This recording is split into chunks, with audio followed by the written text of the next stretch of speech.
Over many centuries, countless demon slayers have lost their lives, and among them, there was no shortage of truly exceptional individuals capable of keeping demons at bay. But among them all, the title of the greatest legend and the strongest demon slayer most rightfully belongs to Yoriichi Tsugikuni of the Sengoku era. There are several reasons for this, as Yoriichi shattered every limit of human potential, a point emphasized many times in the manga. And from this moment on, I'm warning all viewers, spoilers ahead. Anyway, returning to this extraordinary demon slayer, no matter which moment of his life we look at, he was simply always exceptional. But to better understand this, let's go back over 400 years before the main events of the series. It was then, in the Sengoku era, that twin brothers were born, Michikatsu and his younger brother, Yoriichi. At that time, such a birth was considered highly unfortunate, as it led to issues with inheritance and influence, especially within powerful clans. Because the Lord's younger son was born with a hideous mark, the father declared he would kill him. However, due to the protest of the Lord's wife, it was decided that Yoriichi would be exiled and sent to a temple when he turned 10 to devote himself to faith and become a monk. The brothers grew up separated and in completely different conditions. The younger brother received not only a poorer education but also inferior food and clothing, confined to a small, cramped room. Despite being kept apart, his older brother, Michikatsu, would sneak into Yoriichi's room to play with him and even gave him a handmade wooden flute. It's also an important memory that the youngest sibling never spoke, leading others to label him as deaf. Although his intentions weren't always clear, he clung closely to his mother, often huddling by her side. Because he never spoke, his deeply religious mother made him Hanafuda earrings, hoping the gods would grant him the ability to speak. When Yoriichi was 7, he snuck into the garden to watch his older brother practice swordsmanship, and that was when he spoke his first words, shocking his brother. Following an exchange of words, the younger brother decided he wanted to become the second best samurai, while his older brother would take the first place.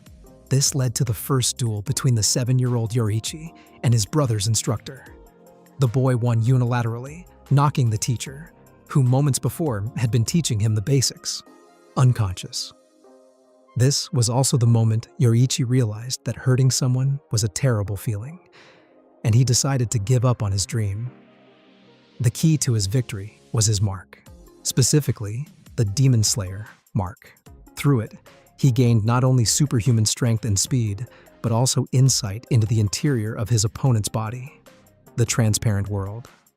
This allowed him to predict an enemy's attacks and find their weak points. Additionally, he could assess the health of others. Even before his mother's death, he knew she was terminally ill and helped support her while she lived. When the father learned that Yoriichi had defeated the instructor assigned to the older brother, he planned to make the younger son his heir. However, Yoriichi, not wanting to destroy Michikatsu's dream of becoming a samurai, decided to leave home. Before departing, he simply informed his brother of their mother's passing and said his goodbyes. He ran for a day and a night without any sign of fatigue until he reached the rice fields, where he met Uta, a girl his age who had lost her entire family.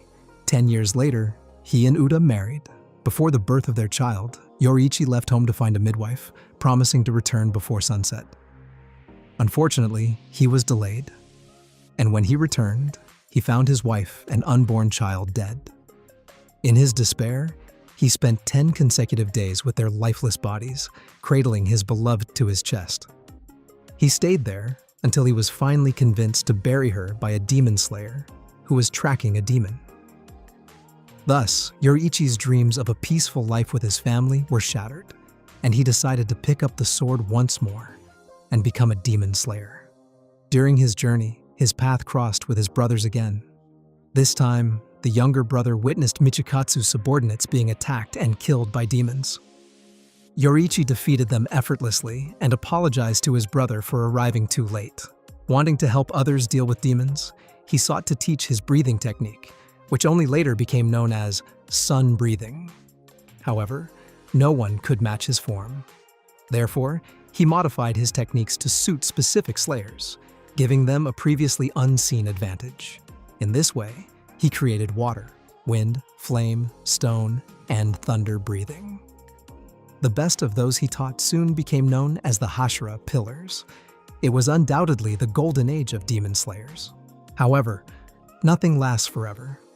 Over time, those who received the Demon Slayer mark gained immense power. But as they began to die one by one, it was realized that the price for this strength was a shortened lifespan. And so we come to the greatest blow for both the demons and the slayers hunting them. Everything took place when Yoriichi met the first demon and the creator of all the chaos, Muzan Kibutsuji.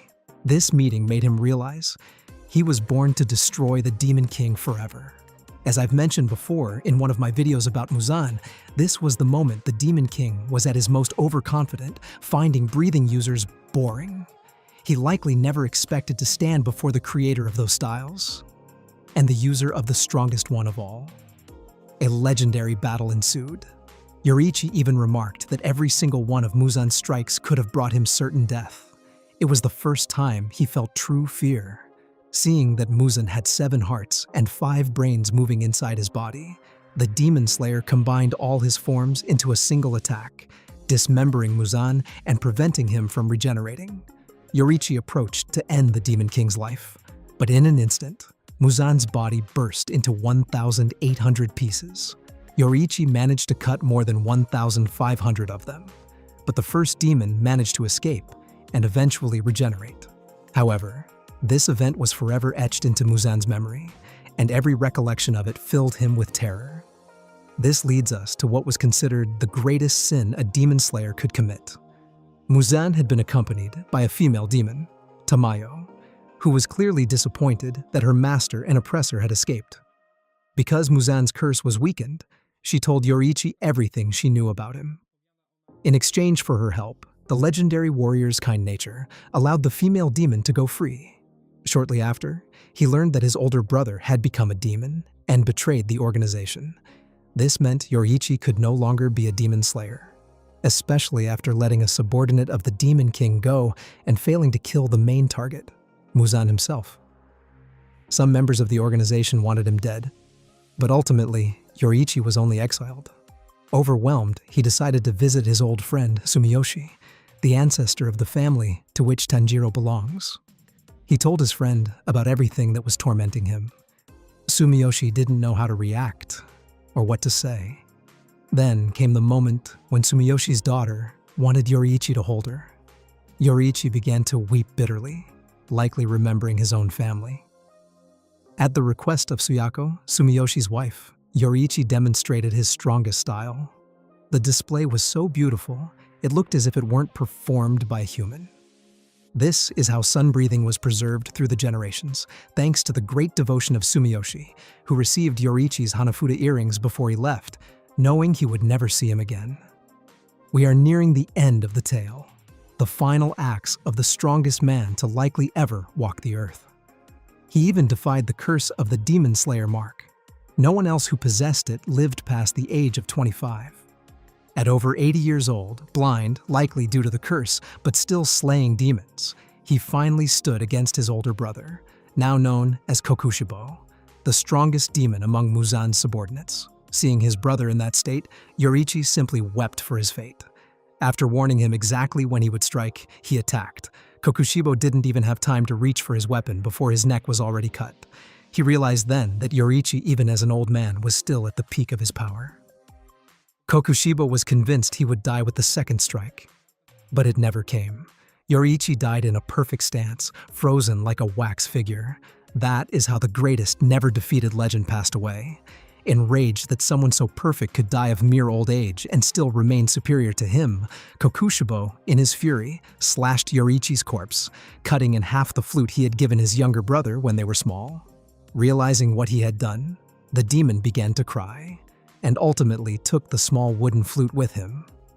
Even though Yoriichi died without finishing what he started, his contribution to future events was unimaginable, not only by strengthening other demon slayers, but also by weakening Muzan's regeneration right up until the main events of the story.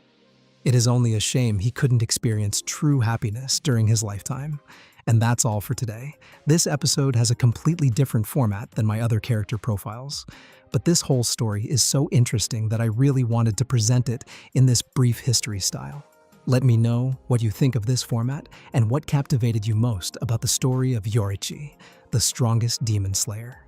See you in the next episode, Saya.